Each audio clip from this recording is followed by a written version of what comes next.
రాఘవ్, నువ్వు తప్పుగా అనుకోకపోతే నేను అమ్మ రూమ్ సెట్ చేయాలనుకుంటున్నాను. అదేంటంటే అమ్మకు ప్రతి వస్తువు ఒక పర్టిక్యులర్ ప్లేస్లో ఉంటే ఇష్టం. సరే నాన్న, నువ్వు సెటప్ చేసే. ఎందుకంటే నిన్న నాకు మైగ్రేన్ టాబ్లెట్ కూడా దొరకలేదు. డోంట్ వరీ, నేను పెట్టేస్తానమ్మా. శైలజ ఆంటీ, నాకు కప్ వేడి టీ దొరుకుతుందా? తప్పకుండా అమ్మ. పూర్ణిమ, రోహిత్ బాబు కోసం చక్కెర తక్కువ వేసిన టీ ఇవ్వు. పదమ్మా, పద. Let's go.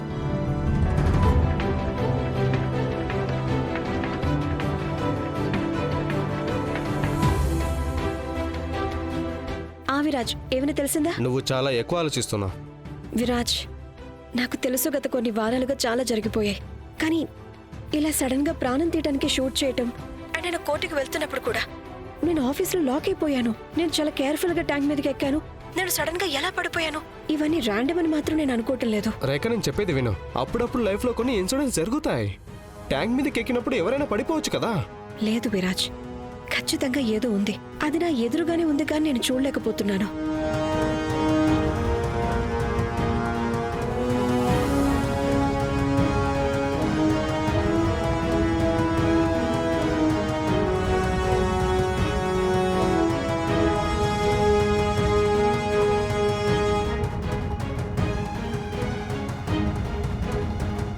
విరాజ్, ఇప్పుడు చెప్పు. రేఖ, నా దగ్గర ఒక అదిరిపోయే న్యూస్ ఉంది. అది నీ సీసీటీవీ ఫోటో చెక్ చేసే ఐడియా ఉంది చూడు, అది సూపర్ అసలు. నేను ఇప్పుడే పోలీస్ స్టేషన్ నుంచి వస్తున్నాను. వాళ్ళు ఒక ప్రొఫెషనల్ షార్ప్ షూటర్ ఐడెంటిఫై చేశారు. ఏంటి? అవును, కానీ ఆ షూటర్ ఒక్కడే లేడు. అతనితో పాటు ఎవరు ఉన్నారు, కానీ సీసీటీవీ ఫుటేజ్ లో అతని ముఖం కనిపించట్లేదు. పర్వాలేదు విరాజ్, ఒక్కసారి ఆ షూటర్ మనం పట్టుకున్నామంటే అతనికి షూట్ చేయమని చెప్పి డబ్బులు ఇచ్చిన వ్యక్తి ఎవరు కూడా మనకి తెలిసిపోతాడులే. అందుకే నేను నా సోర్సెస్ ని యూజ్ చేసి అతని లొకేషన్ ని కనుక్కున్నాను. నేను గనక నీకు అతని అడ్రస్ పంపిస్తే నువ్వు రాగలవా? నేను వెంటనే బయలుదేరుతాను. మనకు గనక నిజం తెలిసిందే అనుకో, షూట్ చేయడానికి డబ్బులు ఎవరిచ్చారో ఏంటో అని. బహుశా అప్పుడు మనం నాన్నని ఎవరు చంపారో కూడా మనం తెలుసుకోగలుగుతాం. నువ్వు నాకు అడ్రస్ పంపించి నేను వెంటనే అక్కడికి వస్తాను. మీ అమ్మ బుర్ర ఎంత స్మార్టో చూసావా? ఎప్పుడైతే విరాజ రేఖకి కాల్ చేయటం నా కంట పడిందో నాకు అప్పుడే అర్థమైంది. తను షూట్ చేయించిన మనిషి విషయంలోనే ఏదో చేస్తోంది అని. అయ్యో నా అంతర్యామి తల్లి, అవన్నీ సరే, కానీ తర్వాత ఏం చేయాలి? ఒకవేళ రేఖ ఆ షూటర్ని చేరుకుందంటే నేనెవరో తెలిసిపోతుంది కదా. మరి నువ్విక్కడ ఎందుకు నిలబడ్డావు? తొందరగా ఏదో ఒకటి చేసి రేఖ ఆ షూటర్ని కలవకుండా చెయ్యి. వెళ్ళు. అరే రే, ఇటు వెళ్తున్నావు, బయటికెళ్ళు. అమ్మ, బయటే ఉన్నాను కదా. బయటికంటే షూటర్ వెనకాలే వెళ్ళు. వెళ్ళు. ఓ, షూటర్ వెనకాలి.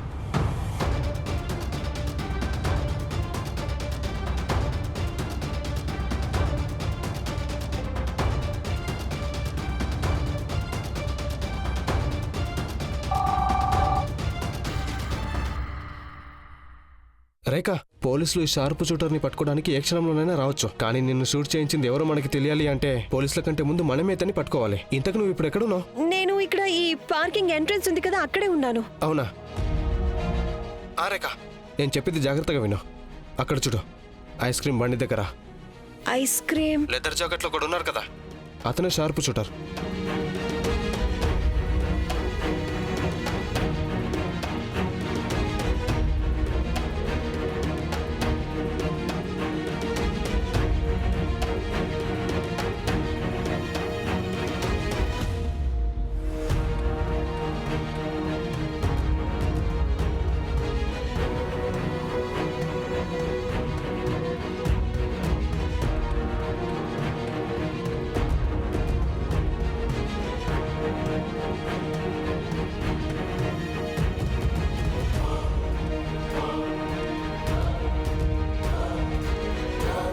నువ్వే కదా షూట్ చేసింది. ఎవరు చెప్పారు నీకు? ఎవరు చెప్పారు?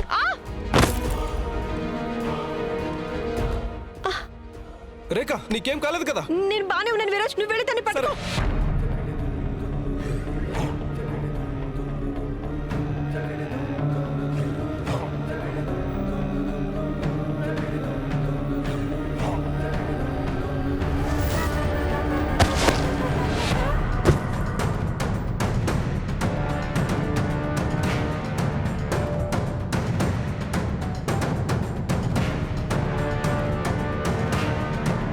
అయ్యో అమ్మా, అమ్మా, నేను ఇలా చేయలేనమ్మా. Please, I'm sorry. నన్ను నమ్ము వీరేంద్ర, నేను మీ అమ్మని. నేను నీ జీవితాన్ని ఎప్పుడూ ప్రమాదంలో పడేను.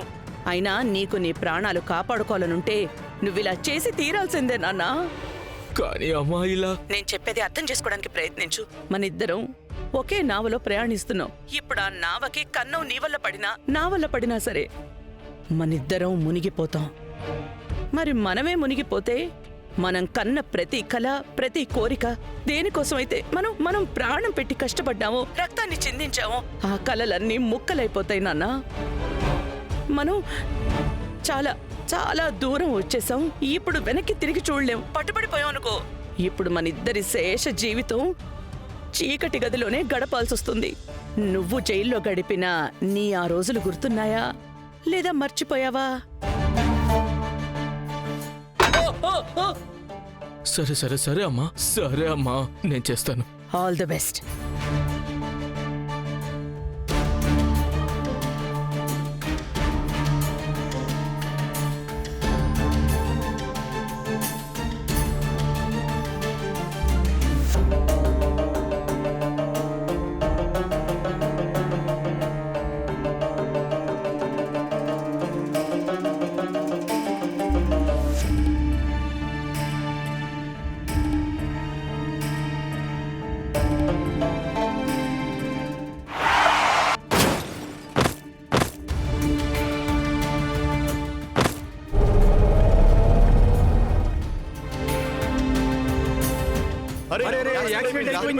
విరాజ్, నీకేం కాలేదు కదా? పట్టుకోండి, పట్టుకో తొందరగా.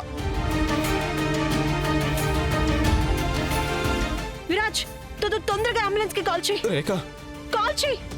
ఏం ప్రయోజనం లేదు. ఇతను చనిపోయాడు.